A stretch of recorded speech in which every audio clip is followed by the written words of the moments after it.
qonşu girib araya onun ağzının üstündən vurur ki, eləmə də, uşaqla nə işin var? Bir ədalətli bir tərəfini göstərir də, durub qıraqdan susub baxmır da. Çünki adamın qanı götürmür. Adamın qeyrəti götürmür. Bizimki də götürmür da. Vəfa Azərbaycanlı qızıdır da. Bir dəfə görmüşsünüz Vəfa artıq bir hərəkət eləsin.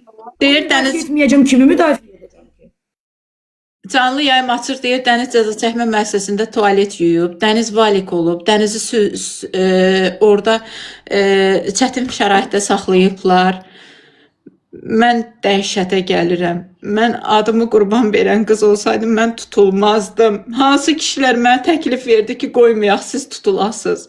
Mən azdan çoxdan hüquq mühafizə orqanları tanıyır və bilirəm də ki, məni izləyirlər. Mənim bir yerə qədər səbrim var. Birincisi, mən istəsəydim tutulmazdım. Hətta mən tutulmuş olsaydım, apellyasiyadan məni valideynim azadlığa çıxardardı. Necə? Deyilir ki, mən böhtan atmışam əgər vəkilə. Bugün vəkili bantizm dəfələrlə bantizm idarəsi bir neçə vəkili həbs edib dəladuzluqda. Mən də şikayət versəydim, mənim pulumun kökü var, sübutu var, aldıqlarını şikayət versəydim, o vəkil həbs olunsaydı, mən azadlığa çıxacaqdım. Azərbaycanda adam yox, vəzifə yox, peşə yox, qanun deyir. Amma mən atama adına, ailəmin adına, nə bilim, tərbiyəmə sığınıb, polislə razılaşıb təzədən şikayət vermədim və polisi iş yükü artırmadım. Azadlığa çıxmışam, başımı salıb aşağı 2 uşağımı saxlayıram.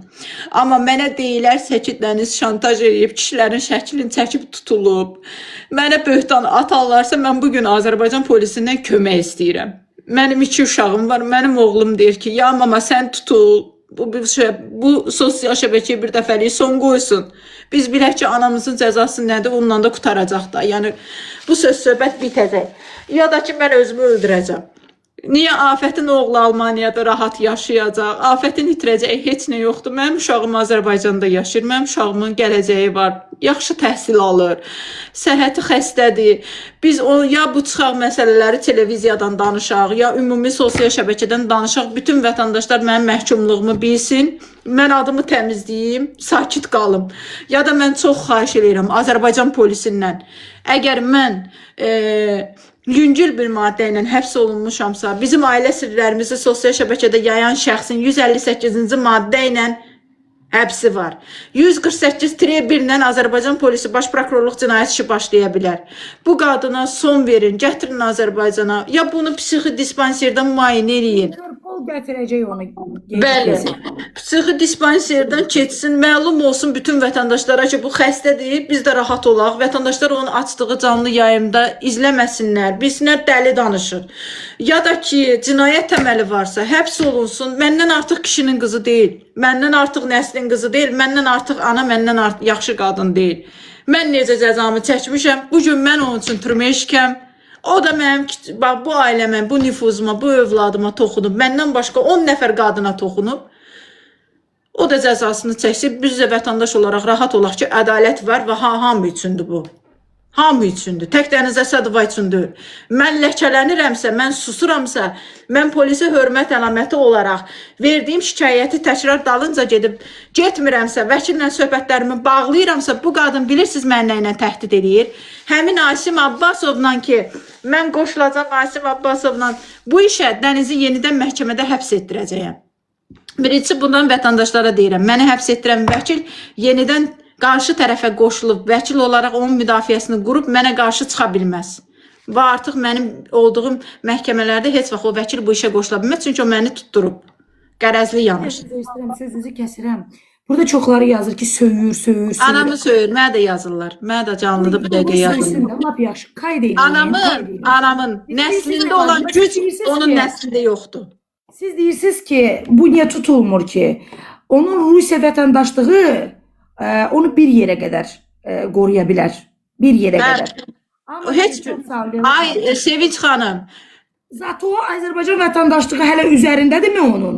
O hələ imtina etməyib. Yox, ümumiyyətlə Zaten Azərbaycan onu Sevinç xanım, həbsdə cəza çəkmə müəssisəsində Norveçdən belə qadın var.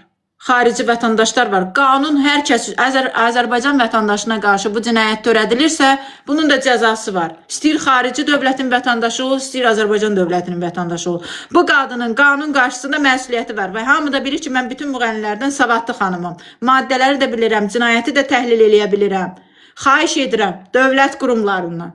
Bizim sonumuz yoxdur. Bu sosial şəbəkədən bu biabırçılığı aradan qaldırın. Biz səhnə adamıyıq, incəsənət adamıyıq. Tədbirlərə gedib balamıza bir şişə çörək qazanmaq istəyirik. Abrımızla, namusumuzla. Bizdə afət kimi bir parazit, afət kimi bir virus ümumiyyətlə yoxdur. Yeganə bax sizin içinizə düşən odur. Bir dənə onu eləmək lazımdır. Hamının bir-biri ilə qırğında olur, mahnı üstündə də, nə bilim indi dalaşırlar, toy üstündə, nəysə üstündə illaki bir söz söhbətləri olur da. O qədər görmüşük ki, yeganə varlıq afətdir ki, bu qədər iyrənc bir səviyyəyə gətirib çıxardıb. Siz ümumiyyətlə harda görmüsünüz ki, hansısa bir incəsənət nümayəndəsi açsın bax canını 30 Görməmişim. Abla, mən bu şeyi 37 ildə görməmişim. Sual verirəm də, mən sizə sual verirəm. Bu qadın illərdir vəfanın uşaqlarına bic deyə onu təhqir edir, düzdürmü? Mən dünən də danışdım o barədə. Bu şəxs özü 16 yaşında qoşulub qaçıb. 18 yaşında da ayrılıb, özü efirdə dedi. 2 il ailəli qalıb və bu 2 il ailəli olduğu müddətdə də oğlu doğulub. Belə çıxır ki, sənin uşağın da bicdir. Bizim də sənin oğlu bic deyək, sənə bic doğan deyək. Sən səviyyəvi enək, problem yoxdur, enərik. Özümə söz vermişəm. Bütün o videoları birləşdirib, necə lazımdır bir post şəklində paylaşacağım. Amma ayrıca da Rusiyada yaşayan Azərbaycanlıları səslənəcəm bir post şəklində və qeyd edəcəm ki, onu toyuna dəvət edən hər kəs onun tayıdır. Kim onu toyuna çağırırsa öz balasına, öz ailəsinə, nəslinə, toyunu etdiyi övladlarına hörmət qoymur deməkdir. Olmaz axı bu qədər. Siz nə qədər qeyrətsiz olmalısınız ki, bu qadının söyüşlərini bu qədər... Mən söyürəm, bəli, mən də dünən söymüşəm, əsəbləşmişəm, bir-iki söz demişəm. Amma onun öz ünvanına əsasən deyirəm mən. Onun öz oğlu körpə deyil. Mənim uşağımın 3-4 yaşı var. Onun uşağı zırpı boyda kişidir. Əlbəttə istənib deyəcəm ki, boynu yoxun oğul boynu yerə soxum. Əlbəttə ki, yanındakı cındır kişiyə deyəcəm ki, şərəfsiz kişi boyunu yerə soxum. Kimə deməliyəm bəs? Bəs götür sən də bir ağzının payın ver də yanındakının və yaxud anavın. Ona görə əsəbləşirəm ki, bunun yiyəsi yoxdur. Mənim dediklərimi də gördünüz də.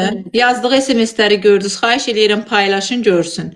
Sənət hələ mən görməmişəm. Sənət yoldaşının həyat yoldaşı deyər, sənət yoldaşına elə komplimentlər yazsın. Bir qadını ələ keçirməkdən ötürü da bilmir, candan gedir.